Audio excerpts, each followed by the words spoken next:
हरे कृष्णा। श्रीमद् भागवत महापुराण की जय। देवर्षि नारद जी ने कहा, इस प्रकार ब्रह्मा, शंकर आदि सभी देवगण नरसिंह भगवान के क्रोधावेश को शांत नहीं कर सके और न ही उनके पास जा सके।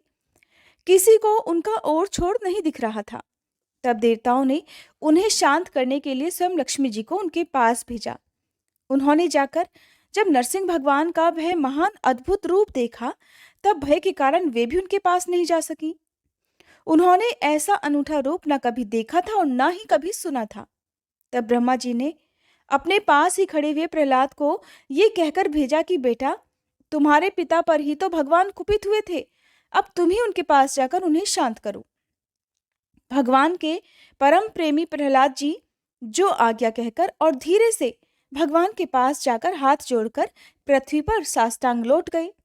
नरसिंह भगवान ने देखा कि एक नन्हा सा बालक मेरे चरणों के पास पड़ा हुआ है, तो उनका हृदय दया से भर गया। उन्होंने प्रहलाद जी को उठाकर उनके सिर पर अपना वह कर कमल रख दिया, जो कि काल सर्प से भयभीत पुरुषों को अभय दान करने वाला होता है।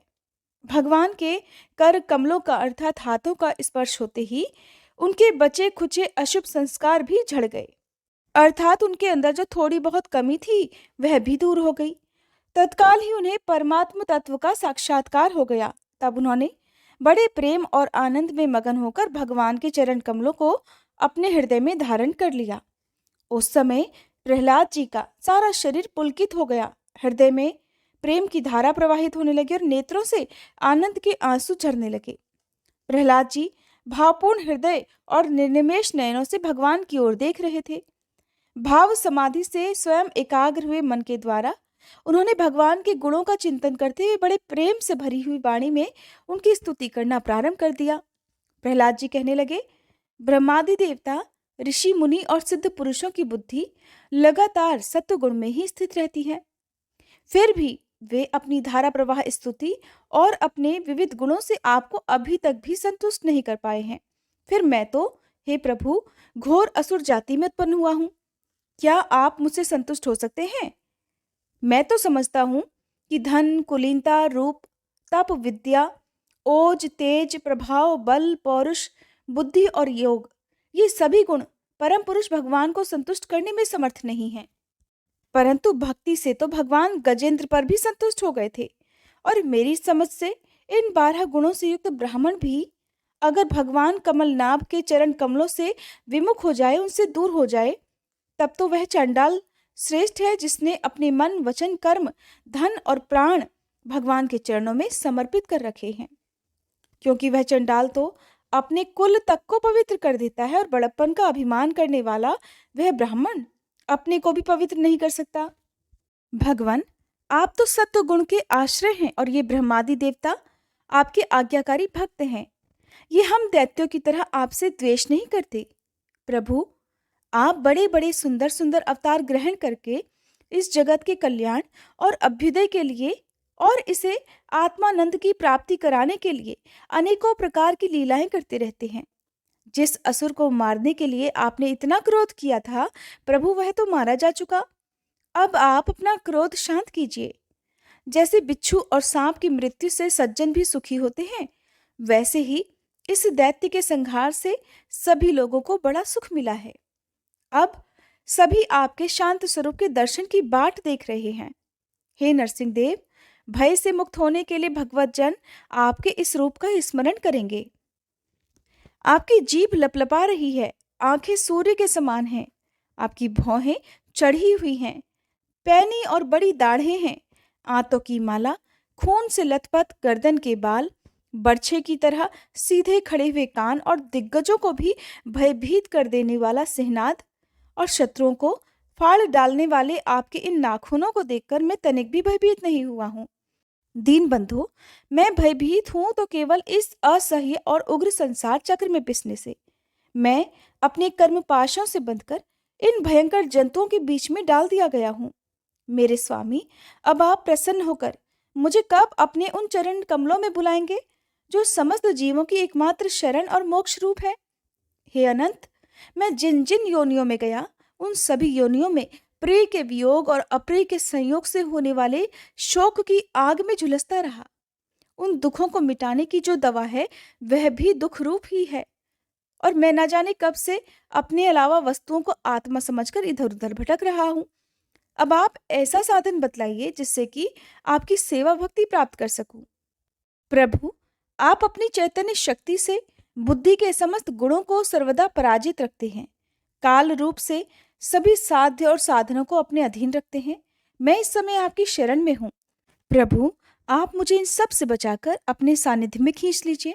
भगवान, जिनके लिए संसारी लोग बड़े लालायित रहते हैं, स्वर्ग में मिलने वाली समस्त लोकपालों की वह आयु, लक्ष्मी और ऐश्वर्य मैंने खूब देख लिए। जिस समय मेरे पिता तनिक क्रोध करके हंस रहे थे, उस समय उनकी भौहें थोड़ी टेढ़ी हो जाती थीं। तब उन स्वर्ग की संपत्तियों के लिए कहीं ठिकाना नहीं रह जाता था। वे लुटती फिरती रहती थीं, किंतु आपने मेरे उन पिता को भी मार डाला। इसलिए मैं ब्रह्मलोक तक की आयु, लक्ष्मी, ऐश्वर्य और वे इंद्रिय भोग जिन्हें संसार के प्राणी चाहा करते हैं नहीं चाहता, क्योंकि मैं जानता हूं कि अत्यंत शक्तिशाली काल का रूप धारण करके आपने उन्हें ग्रस रखा है। भगवान, ये संसार तो एक ऐसा अंधेरा कुआं है जिसमें काल रूप सांप डसने के लिए सदा तैयार रहता है। विषय भोगों की इच्छा वाले पुरुष उसी में गिरे हुए हैं, और मैं भी संगवश उसके पीछे उसी में गिरने जा रहा था। परंतु हे भगवान, देवर्षि नारद ने मुझे अपनाकर बचा लिया। तब भला मैं आपके भक्तजनों की सेवा कैसे छोड़ सकता हूँ? हे अनंत, जिस समय मेरे पिता ने अन्याय करने के लिए कमर कसकर हाथ में खड्ग ले लिया और वह ये कहने लगा कि अगर मेरे सिवा कोई और ईश्वर है तो तुझे बचा ले, मैं तेरा सिर काट रहा हूँ, उस समय आपने ही तो मेरे प्राणों की रक्षा की और मेरे पिता का वध किया। मैं तो समझता हूँ प्रभु कि आपने अपने प्रेमी भक्त सनकादि ऋषियों का वचन सत्य करने के लिए ही वैसा किया था। भगवान, ये संपूर्ण जगत एकमात्र आप ही हैं, क्योंकि आप इसके आदिकाल में ही कारणभूत थे। अंत में आप ही अवधि के रूप में रहेंगे और बीच में इसकी प्रतीति के रूप में भी केवल आप ही रहेंगे। आप अपनी काल शक्ति से प्रकृति के गुणों को प्रेरित करते हैं, इसलिए ये ब्रह्मांड आपका ही शरीर है। पहले ये आप में ही लीन था। जब प्रलयकालीन जल के अंदर शेष शैया पर शयन करने वाले आपने योग निद्रा की समाधि त्याग दी, तब वट के बीज से विशाल वृक्ष के समान आपकी नाभि से ब्रह्मांड कमल उत्पन्न हुआ। उस पर सूक्ष्मदर्शी ब्रह्मा जी प्रकट हुए थे। जब उन्हें कमल के सिवा और कुछ भी दिखाई नहीं पड़ा, तब अपने में बीज रूप से व्याप्त आपको वे नहीं जान सके और आपको अपने से बाहर समझकर जल के भीतर घुसकर 100 वर्षों तक ढूंढते रहे थे, परंतु वहां उन्हें कुछ भी नहीं मिला। ये ठीक है, क्योंकि अंकुर उगाने पर उसमें व्याप्त बीज को कोई बाहर अलग कैसे देख सकता है? ब्रह्मा जी को भी बड़ा आश्चर्य हुआ और वे आपको ढूंढने के बाद हार कर कमल पर बैठ गए। बहुत समय बीतने पर, तीव्र तपस्या करने से जब उनका हृदय शुद्ध हो गया था, तब उन्हें भूत, इंद्रिय और अंतःकरण रूप अपने शरीर में ही ओत प्रोत से स्थित आपके सूक्ष्म रूप का साक्षात्कार हुआ। ठीक वैसे ही जैसे पृथ्वी में व्याप्त उसकी अति सूक्ष्म तन्मात्रा गंध का हुआ करता है। विराट पुरुष सहस्त्रोमुख, चरण, सिर, हाथ, जंघा, नासिका, मुख, कान, नेत्र, आभूषण और आयुधों से संपन्न था। 14 लोग उसके विविध अंगों के रूप में शोभायमान थे और वह भगवान की एक लीलामयी मूर्ति थी। उसे देखकर ब्रह्मा जी को बड़ा आनंद हुआ। रजोगुण और तमोगुण रूप मधु और कैटब नाम के 2 बड़े बलवान दैत्य थे। जब वे वेदों को चुराकर ले गए, तब आपने हयग्रीव अवतार ग्रहण किया और उन दोनों को मारकर सत्वगुण रूप श्रुतियां ब्रह्मा जी को वापस लौटा दी। देवर्षि नारद कहते हैं कि प्रहलाद जी ने बालक होने पर भी यही समझा कि वरदान मांगना प्रेम भक्ति का विघ्न है, इसलिए कुछ मुस्कुराकर वे स्तुति करने के बाद भगवान से इस प्रकार बोले कि प्रभु, मैं तो जन्म से ही विषय भोगों में आसक्त हूँ। अब आप मुझे वरदान का लालच देकर लुभाइए मत। मैं उन भोगों के संग से डरकर उनके द्वारा होने वाली तीव्र वेदना का अनुभव कर उनसे छूटने की इच्छा से ही आपकी शरण में आया हूँ। और हे प्रभु, अगर आप मुझे मुँह मांगा वरदान देना ही चाहते हैं, तो ये वर दीजिए कि मेरे हृदय में कभी किसी कामना का बीज अंकुरित ही ना हो। भगवन, आपको नमस्कार है। आप सभी के हृदय में विराजमान उदार शिरोमणि स्वयं पर ब्रह्म परमात्मा है। अद्भुत नरसिंह रूपधारी श्रीहरि के चरणों में मैं बार बार प्रणाम करता हूँ। भक्त प्रहलाद की स्तुति सुनकर नरसिंह भगवान कहने लगे, प्रहलाद, तुम्हारे जैसे मेरे एकांत प्रेमी इस लोक अथवा परलोक की किसी भी वस्तु के लिए कभी कोई कामना नहीं करते। फिर भी हे भक्त, बहुत ज्यादा नहीं, केवल एक मनवंतर तक मेरी प्रसन्नता के लिए तुम इस लोक में दैत्याधिपतियों के समस्त भोग स्वीकार कर लो। समस्त प्राणियों के हृदय में यज्ञों के भोक्ता ईश्वर के रूप में तो मैं ही विराजमान हूँ। तुम अपने हृदय में मुझे देखते रहना और मेरी लीला कथाएं जो तुम्हें अत्यंत प्रिय हैं सुनते रहना। समस्त कर्मों के द्वारा मेरी ही आराधना करना और इस प्रकार अपने पूर्व जन्म के कर्मों का क्षय कर लेना। भोग के द्वारा पुण्य कर्मों के फल और निष्काम पुण्य कर्मों के द्वारा पाप का नाश करते हुए समय पर शरीर का त्याग करके समस्त बंधनों से मुक्त होकर तुम मेरे पास आ जाओगे। और तुम्हारे द्वारा की गई मेरी इस स्तुति का जो भी मनुष्य कीर्तन करेगा, साथ ही मेरा और तुम्हारा भी ध्यान करेगा, वह समय पर कर्मों के बंधन से सदा सदा के लिए मुक्त हो जाएगा। प्रहलाद जी ने कहा, हे महेश्वर, आप वर देने वालों के स्वामी हैं। आपसे मैं एक वर और मांगता हूँ। मेरे पिता ने आपके ईश्वरीय तेज को और सर्वशक्तिमान चराचर गुरु स्वयं आपको न जानकर आपकी बड़ी निंदा की है। इस विष्णु ने मेरे भाई को मार डाला है, ऐसी मिथ्या दृष्टि रखने के कारण पिताजी क्रोध के वेग को सहन करने में असमर्थ हो गए थे। इसी से उन्होंने आपका भक्त होने के कारण मुझसे भी द्रोह किया, मुझे भी अपना शत्रु मान लिया। हे दीनबंधो, यद्यपि आपकी दृष्टि पड़ते ही वो तो पवित्र हो चुके, फिर भी मैं आपसे प्रार्थना करता हूँ कि उस जल्दी नाश न होने वाले दुस्तर दोष से मेरे पिता शुद्ध हो जाएं। तब नरसिंह भगवान कहने लगे, हे निष्पाप प्रहलाद, तुम्हारे पिता स्वयं पवित्र होकर तर गए, इसकी तो बात ही क्या है। अगर उनकी 21 पीढ़ियों के पितर होते तो उन सब के साथ भी वे तर जाते, क्योंकि तुम्हारे जैसे कुल को पवित्र करने वाला पुत्र उन्हें प्राप्त जो हुआ है। बेटा, तुम मेरे सभी भक्तों के आदर्श हो। यद्यपि मेरे अंगों का स्पर्श होने से तुम्हारे पिता पूर्ण रूप से पवित्र हो गए हैं, फिर भी तुम उनकी अंत्येष्टि क्रिया करो। तुम्हारे जैसी संतान के कारण उन्हें उत्तम लोकों की प्राप्ति होगी। वत्स, तुम अपने पिता के पद पर स्थित हो जाओ और वेदवादी मुनियों की आज्ञा के अनुसार मुझ में अपना मन लगाकर और मेरी शरण में रहकर मेरी सेवा के लिए ही अपने सारे कार्य करो। देवर्षि नारद धर्मराज युधिष्ठिर से कहते हैं कि हे युधिष्ठिर, भगवान की आज्ञा के अनुसार प्रहलाद जी ने अपने पिता की फिर अंत्येष्टि क्रिया की। इसके बाद श्रेष्ठ ब्राह्मणों ने उनका राज्याभिषेक किया।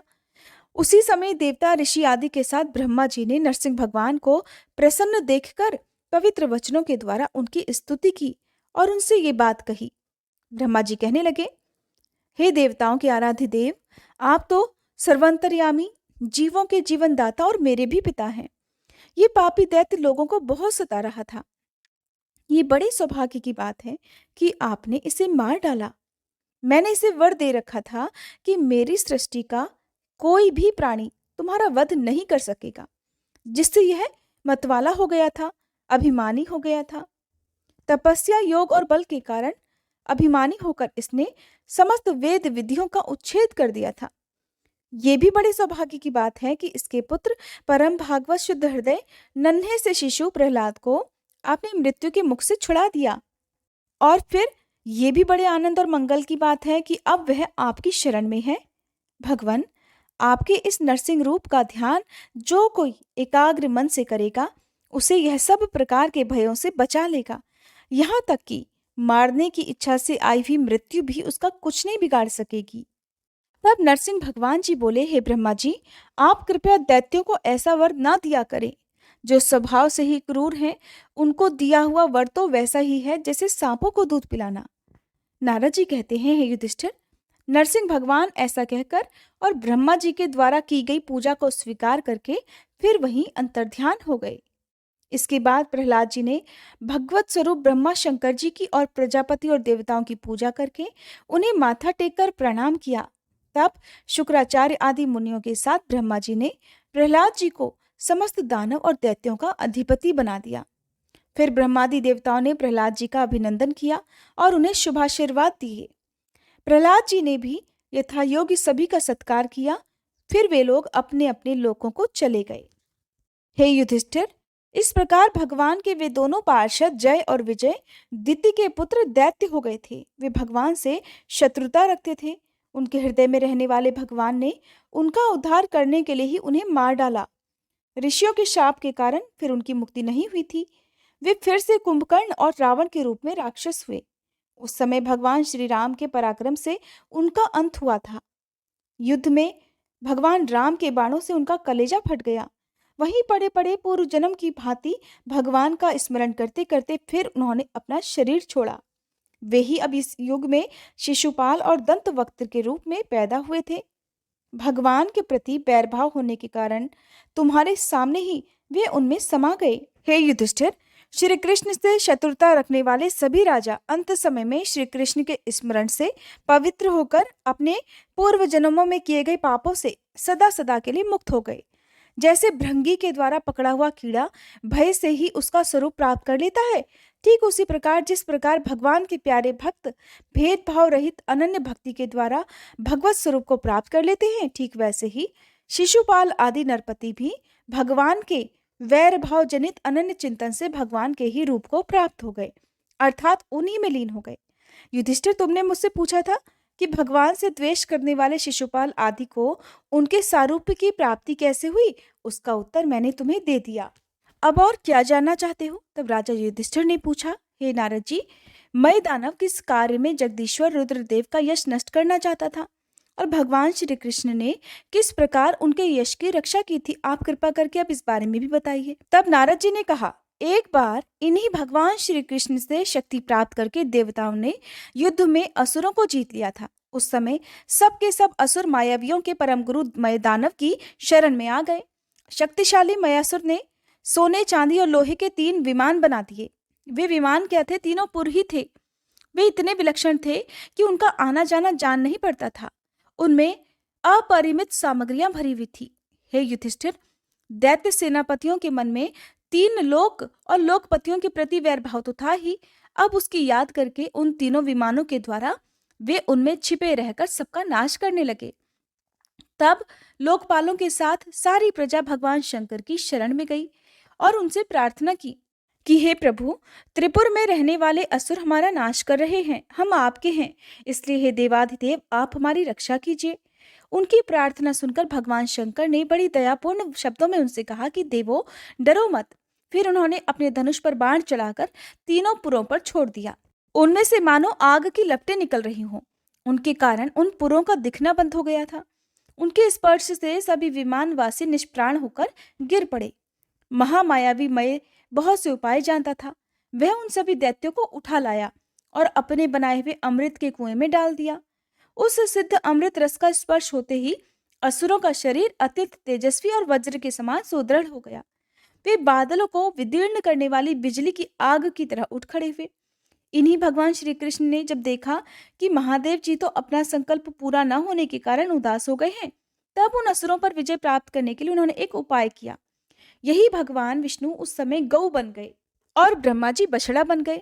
दोनों ही मध्याह्न के समय उन तीनों पुरों में गए और उस सिद्धरस के कुएं का सारा अमृत पी गए। यद्यपि उसके रक्षक दैत्य इन दोनों को देख रहे थे, फिर भी भगवान की माया से वो इतने मोहित हो गए कि उन्हें रोक ही नहीं सके। जब उपाय जानने वालों में श्रेष्ठ मयासुर को ये बात मालूम हुई, तब भगवान की इस लीला का स्मरण करके उसे कोई शोक नहीं हुआ।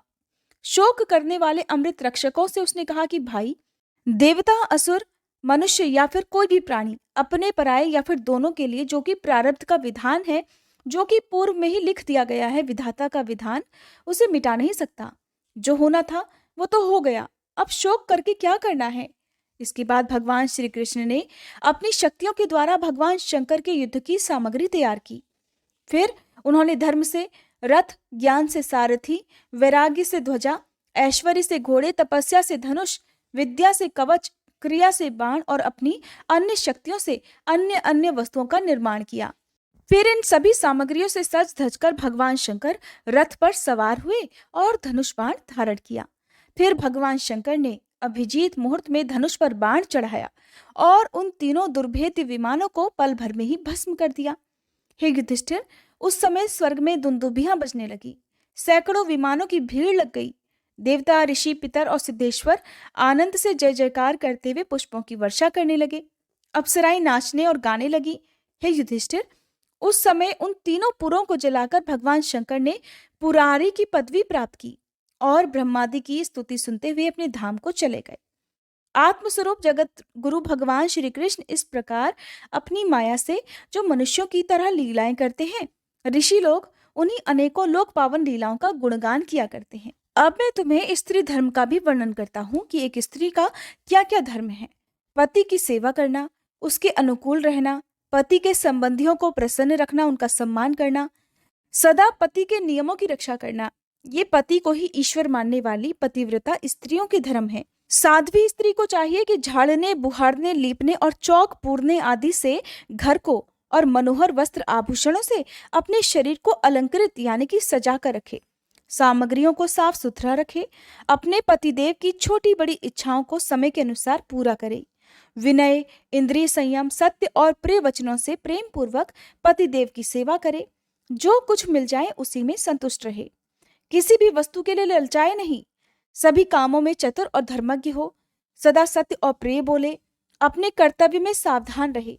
जो स्त्री लक्ष्मी जी के समान पति परायणा होकर अपने पति की उसे साक्षात भगवान का स्वरूप समझकर सेवा करती है, उसके पतिदेव वैकुंठ लोक में भगवत सारूपी को प्राप्त हो जाते हैं और वह लक्ष्मी जी के समान उनके साथ आनंदित होती है।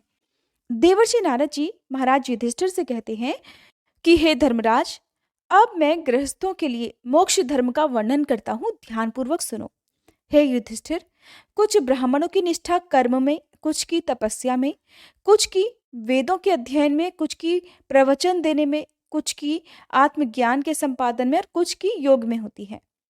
गृहस्थ पुरुषों को चाहिए कि श्राद्ध या फिर देव पूजा के अवसर पर अपने कर्म का अक्षय फल प्राप्त करने के लिए ज्ञाननिष्ठ पुरुष को ही हव्य कव्य का दान करें, किसी योग पुरुष को ही इन सामग्रियों का दान देना चाहिए। अगर वह ना मिले तो योगी या फिर जो कथा बांचने वाले होते हैं उनको यथा योग्य और यथाक्रम देना चाहिए। देव कार्य में 2 और पितृ कार्य में 3 या फिर दोनों में एक एक ब्राह्मण को भोजन कराना चाहिए। अगर धनवान है तब भी श्राद्ध कर्म में अधिक विस्तार नहीं करना चाहिए, क्योंकि सगे संबंधी आदि स्वजनों को देने से और विस्तार करने से देश कालोचित श्रद्धा, पदार्थ, पात्र और पूजन आदि ठीक ठीक नहीं हो पाते हैं। देश और काल के प्राप्त होने पर ऋषि मुनियों के भोजन करने लायक शुद्ध हविष्यान्न अर्थात उन्हें कराया जाने वाला शुद्ध सात्विक भोजन भगवान को भोग लगाकर फिर श्रद्धा से विधि पूर्वक योग्य पात्र को देना चाहिए। वह समस्त कामनाओं को पूर्ण करने वाला और अक्षय होता है। देवता, ऋषि, पितर, अन्य प्राणी, स्वजन और अपने आप को भी अन्न का विभाजन करते समय परमात्मा का रूप ही देखना चाहिए। धर्म का मर्म जानने वाला जो पुरुष होता है वो श्राद्ध में मांस का अर्पण कभी ना करे, ना स्वयं उसे खाए, क्योंकि पितरों को ऋषि मुनियों के योग्य हविष्य अन्न से जैसी प्रसन्नता होती है वैसी पशु हिंसा से कभी नहीं होती। और जो लोग धर्म पालन की इच्छा रखते हैं उनके लिए इससे बढ़कर और कोई धर्म नहीं है कि किसी भी प्राणी को मन, वचन और शरीर से किसी भी प्रकार का कोई कष्ट दिया जाए। धर्मात्मा पुरुष का ये कर्तव्य है कि अगर निर्धन है तब भी धर्म के लिए या फिर अपना शरीर पालने के लिए धन को प्राप्त करने की चेष्टा न करे, क्योंकि जैसे बिना किसी प्रकार की चेष्टा किए एक अजगर को भोजन मिलता रहता है, ठीक उसी तरह से निवृत्ति परायण पुरुष की निवृत्ति ही उसकी जीविका का निर्वाह कर देती है। जो सुख अपनी आत्मा में रमण करने वाले निष्क्रिय संतोषी पुरुष को मिलता है वह उस पुरुष को भला कैसे मिल सकता है जो कि कामना और लालच से धन के लिए हाय हाय करता हुआ इधर उधर दौड़ा करता है। जैसे पैरों में जूता पहनकर चलने वाले को कंकड़ और कांटों से कोई डर नहीं लगता, वैसे ही जिसके मन में संतोष है उसके लिए सब कुछ हर ओर सुख ही सुख है, दुख है ही नहीं। युधिष्ठिर, न जाने क्यों मनुष्य केवल जलमात्र से ही संतुष्ट रहकर अपने जीवन का निर्वाह नहीं कर लेता, अपितु रसनेन्द्रिय और जननेंद्रिय के फेर में पड़कर ये बेचारा घर की चौकसी करने वाले कुत्ते के समान हो जाता है। जो ब्राह्मण संतोषी नहीं है, इंद्रियों की लोलुपता के कारण उसके तेज, विद्या, तपस्या और यश क्षीण हो जाते हैं और वह अपना विवेक भी खो बैठता है। भूख और प्यास मिट जाने पर खाने पीने की कामना का अंत हो जाता है। क्रोध भी अपना काम पूरा करके शांत हो जाता है। परंतु अगर मनुष्य पृथ्वी की समस्त दिशाओं को जीत ले, भोग ले, तब भी लोभ का अंत कभी नहीं हो पाता। अनेक विषयों की ज्ञाता शंकाओं का समाधान करके अपने मन में शास्त्रोक्त अर्थ को बिठा देने वाले और बड़े बड़ी सभाओं के सभापति, बड़े बड़े विद्वान भी कई बार असंतोष के कारण बड़े बड़े पाप कर बैठते हैं। जो पुरुष अपने मन पर विजय प्राप्त करने के लिए तत्पर हो, उसके मन में यह अभिलाषा हो कि मुझे मन पर विजय प्राप्त करनी ही करनी है, वह आसक्ति और परिग्रह का त्याग करके फिर संन्यास ग्रहण करे, एकांत में बिल्कुल अकेला रहे और भिक्षा वृत्ति से, यानी कि भिक्षा में जो कुछ भी मिले उसी को खुशी खुशी ग्रहण करके अपना पेट पाले, कम खाए और शुद्ध सात्विक भोजन करे।